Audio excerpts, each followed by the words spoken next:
you've encountered this type of empath before. Everyone around them is chasing something, a trend, a mindset, a way of living. And this empath simply isn't. They're not trying to be noticed. They're not making a statement. They're just genuinely uninterested. They watch, they understand, but they don't follow. And if you are that empath, you've probably heard it before. Why are you so different? Why can't you just go along with things? Why do you think so much?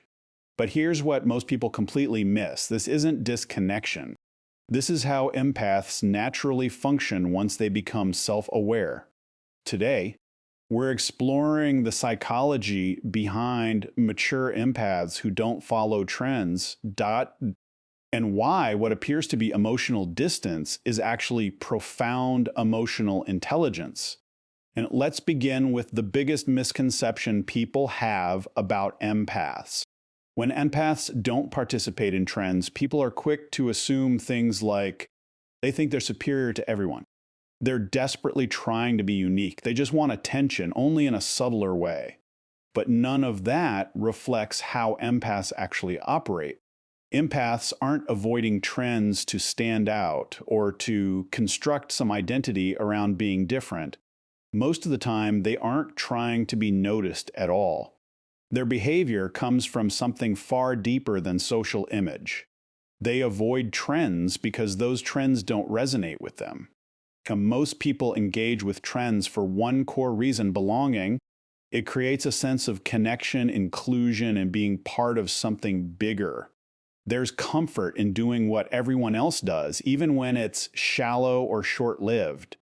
But empaths don't experience trends at face value. They feel what lives beneath them. They sense the motivation driving them, the emotional pressure urging people to participate, the quiet anxiety of needing to keep up, the unspoken fear of being excluded for not joining in. While others see a trend as fun, social, or entertaining, empaths often detect the emotional undercurrent flowing through it. And once they feel that pressure, authentic participation becomes nearly impossible. Because if something doesn't feel genuine internally, they cannot force themselves into it externally. It creates an internal resistance they simply cannot suppress just for the sake of fitting in. This is exactly where the misunderstanding originates. People assume that silence or non-participation signals superiority, arrogance, or coldness. But for empaths, it has nothing to do with feeling elevated. It's about sensitivity to emotional authenticity. They aren't rejecting people. They are rejecting false alignment. Because for empaths, one simple internal truth governs everything. Pretending feels heavier than being alone. So rather than manufacturing connection through trends, they choose consistency with what feels real, even if that means standing slightly outside the crowd. Here's what truly distinguishes mature empaths from everyone else. It isn't just sensitivity, and it certainly isn't emotional fragility. It's something far more refined: awareness. Empaths don't just experience life on the surface the way most people do. They don't simply feel emotions as they arrive. They go much deeper. They observe what they're feeling, why they're feeling it, and where that feeling is actually coming from.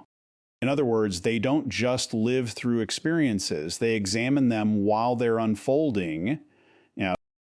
Before an empath adopts an idea, follows a trend, or emotionally invests in something, a quiet internal process always takes place. It isn't loud, it isn't hurried, but it is constant. They begin asking themselves, does this genuinely align with who I am? Do I truly believe in this, or am I simply absorbing it from my surroundings? Is this something I'm choosing or something I'm being emotionally dragged into? These questions may not always be spoken aloud, but they are always running in the background of their mind. And because of this internal filtering system, empaths don't move quickly when it comes to emotional or social decisions. While others instantly react, agree, or adapt, empaths tend to pause. not out of confusion, but because they are processing at a deeper level. That pause matters enormously. It's the space where clarity is born. Empaths sit with things longer than most people. They don't rush toward conclusions just to feel included or validated. They allow thoughts, emotions, and situations to fully unfold before deciding how they genuinely feel about them, and that single difference creates something powerful: independence. Because while most people are reacting to what's happening around them in real time, empaths are stepping back and observing from a slightly elevated perspective. They're watching patterns, shifts in energy, hidden intentions, and emotional undercurrents that others completely overlook. So while others react quickly, empaths observe quietly. While others follow the crowd, empaths question the direction. And over time, this habit reshapes the way they think, the way they choose, and ultimately the way they exist in the world. Most people engage with trends, opinions, and social behaviors for one central reason: acceptance. There is a natural human desire to be liked, included, and to feel a sense of belonging. So they follow what's popular, what's approved, what's currently being celebrated, because it delivers a sense of validation. But mature empaths gradually outgrow this pattern, not because they stop valuing people or connection, not because they withdraw from social interaction. The shift happens for a much deeper reason. They begin to recognize the instability of external validation. Empaths understand that outside approval is constantly shifting. What's accepted today may be criticized tomorrow. What's praised in one environment may be rejected in another. The same behavior can receive completely opposite responses depending on the people, the context, and the timing. This inconsistency makes external validation an unreliable foundation for identity. So instead of chasing approval, empaths begin constructing something far more stable within themselves: self-trust. Now, this is where their internal questioning deepens and becomes more consistent. Before engaging with anything, they start checking in with themselves at a more meaningful level. Do I genuinely enjoy this, or am I just reacting to pressure? Does this reflect who I truly am or who I think I'm supposed to be? Am I making this choice freely, or am I trying to earn someone's acceptance?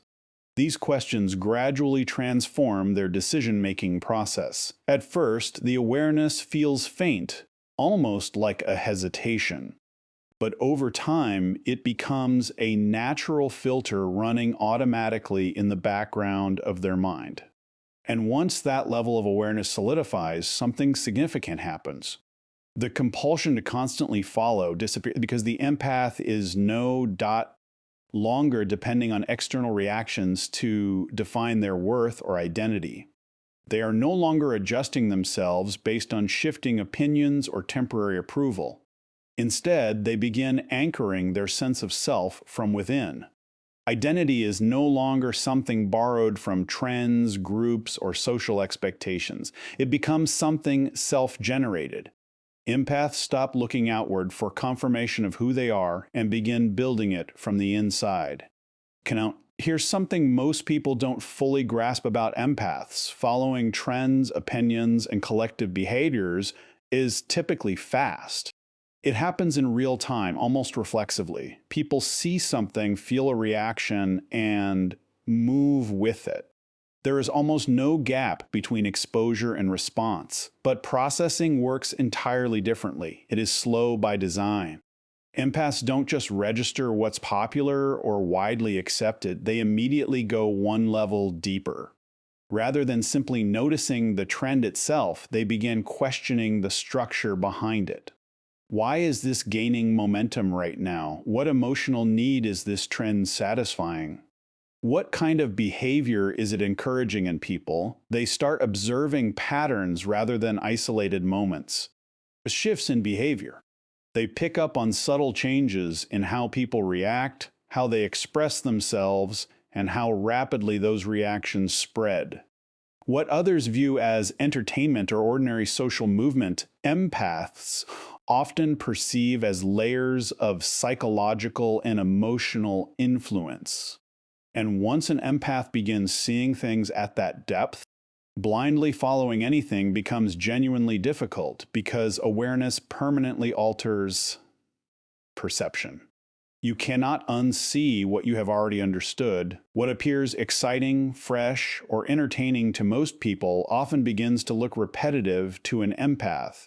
They start recognizing the same emotional triggers, the same patterns of attention seeking, the same hunger for validation or belonging repeating itself in different forms.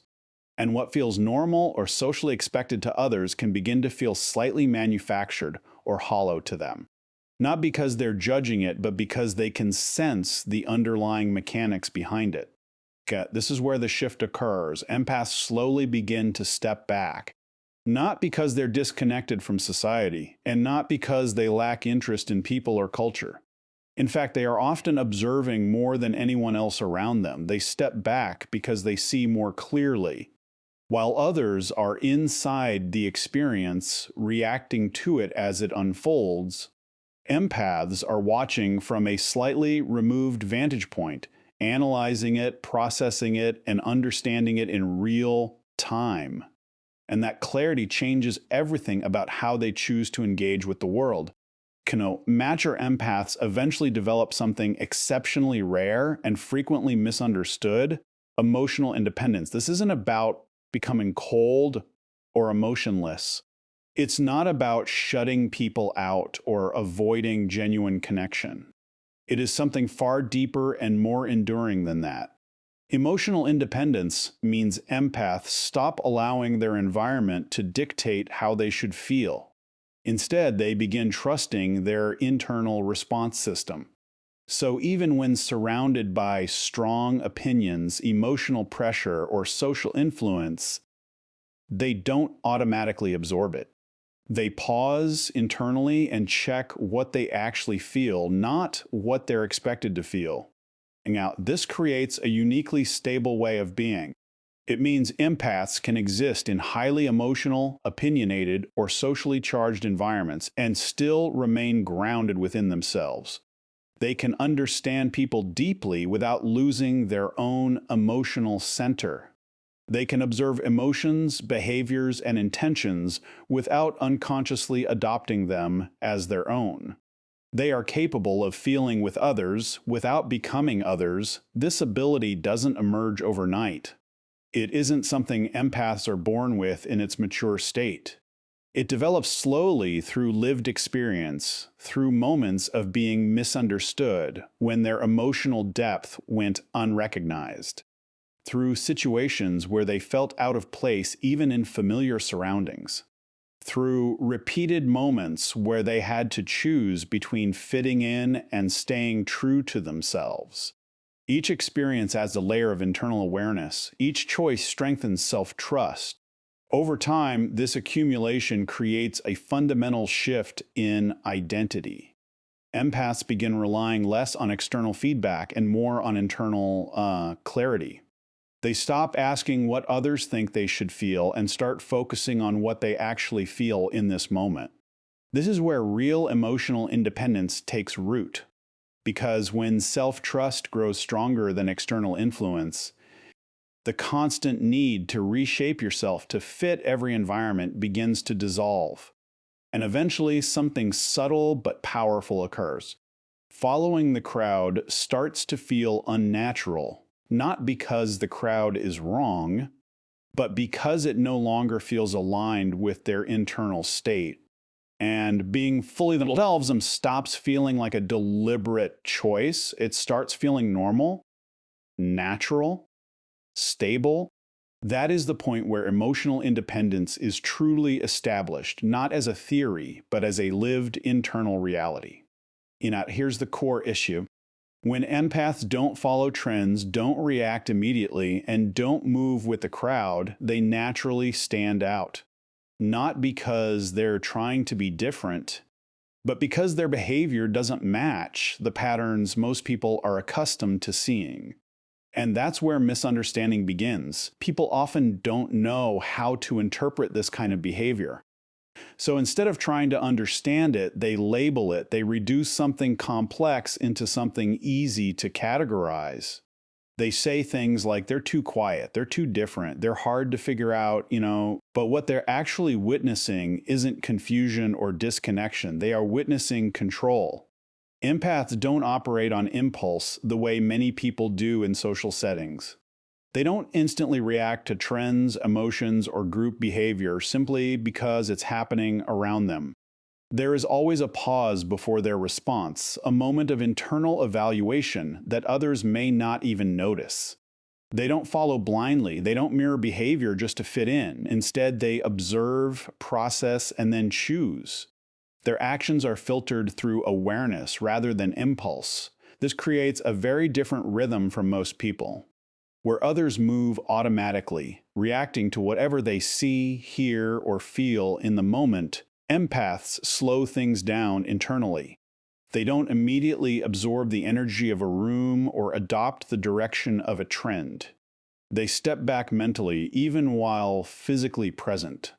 And that level of awareness can feel unfamiliar to people who are used to automatic responses. Because when someone is accustomed to fast emotional reactions, immediate agreement, or group-driven behavior, calm observation can appear unusual. Silence gets misread as distance, thoughtfulness gets mistaken for detachment, careful decision-making gets interpreted as overthinking or hesitation. But in reality, it is none of those things. It is intentional control. Empaths don't react less because they feel less. They react less because they are processing more. They are not disconnected from what's happening around them. They simply aren't being governed by it. And that difference is precisely what makes them difficult to understand for people who act not without thinking, but deeply consistent for those who take the time to observe them properly. There is a hidden strength that most people don't notice immediately. When empaths don't follow trends, don't mirror the behavior of others, and don't reshape themselves just to match what everyone else is doing, they remain consistent with who they are. They don't continuously reinvent their identity based on what's currently trending. They don't bend their personality to fit whatever is socially acceptable in a given moment. Instead, they stay rooted in something deeper, authenticity. And in a world that endlessly gravitates toward imitation, repetition, and social copying, that consistency becomes rare. People may not immediately understand empaths. At first glance, they might seem unusual, quiet, or even disconnected from what everyone else is engaged in. But even without being able to explain it, people still feel it. They sense that something about them is different because it's genuine. There's no manufactured personality, no performance, no adaptation purely for approval. What empaths express is typically aligned with what they actually feel inside, not what they calculate will be accepted outside. And that creates a subtle but powerful effect. In environments where most people are constantly adjusting themselves, shifting opinions, adopting trends, reinventing their identities to stay relevant, empaths remain steady. They don't lose themselves in the noise of influence. They observe it, comprehend it, but don't automatically become it. That steadiness is what makes them stand out, even when they aren't trying to. Over time, this consistency becomes their strength. Because while trends fade, opinions evolve, and social dynamics shift rapidly, authenticity remains constant. And people, even without consciously realizing it, are naturally drawn to what feels real. So even when empaths aren't seeking attention, approval, or recognition, their presence carries a certain weight. Not because they are louder, but because they are more aligned with themselves. And in the long run, that quiet alignment becomes more powerful than any fleeting popularity. Because being genuine in a world of imitation isn't just different, it is rare. So if you are an empath who doesn't follow trends, doesn't mirror what everyone else is doing, and doesn't feel compelled to constantly align with the crowd, there is something important you need to understand. You are not disconnected from the world. You are not difficult to understand, and you are not missing out on anything essential. What has actually taken place is something far more internal and meaningful. You have arrived at a point where external direction is no longer necessary to define who you are. You are no longer constructing your identity around what's popular, what's accepted, or what others are currently approving of. That your process has evolved, you observe what's happening around you. You understand the patterns within it. You recognize the emotional and social influence embedded in it, but you don't automatically become part of it. You choose with intention, and that intentional choice is what separates reaction from awareness. This is not confusion. It is clarity, it is not isolation, it is discernment, it is not resistance to people or society. It is alignment with self, and that depth of awareness is rare. Kenka, most people are still moving through life in response mode, reacting instantly, adjusting constantly, and defining themselves through external feedback. But you are no longer functioning that way. You are filtering experiences through internal understanding before responding to them. Because of that, your behavior is often misread from the outside. Your silence is not emptiness, it is processing. Your distance is not indifference, it is observation. Your stillness is not absence, it is awareness. But people who don't perceive that depth may misinterpret it because they are accustomed to visible reactions, constant participation, and this is where the final transformation happens. Once you fully accept that your way of being isn't lacking anything, just different, you stop second-guessing yourself. You stop asking why you don't fit into certain patterns. You stop doubting your natural responses. You stop forcing yourself into frameworks that don't align with your internal awareness. And in their place, something stronger emerges. You begin to trust your path, not because it resembles everyone else's, but because it feels aligned, intentional, and genuinely yours from within. And that is the final truth. When awareness becomes stable, comparison loses its power,